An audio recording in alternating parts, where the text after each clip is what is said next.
আসসালামু আলাইকুম। আমাদের শ্রদ্ধেয় শাহজাহান কাকার নেতৃত্বে আমরা শহীদ রাষ্ট্রপতি জিয়াউর রহমানের মাজারে ফুল দিতে আসছি।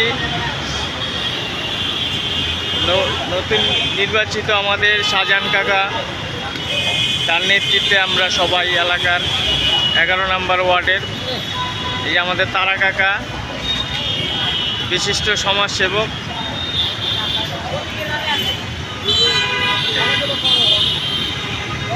এই যে যুব নেতা জুয়েল ভাই, কালাম ভাই, আমাদের শাহজাহান কাকার নেতৃত্বে আমরা সবাই আসছি।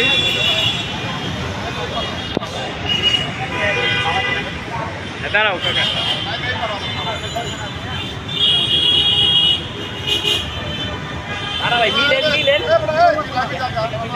আমাদের শাহজাহান কাকা,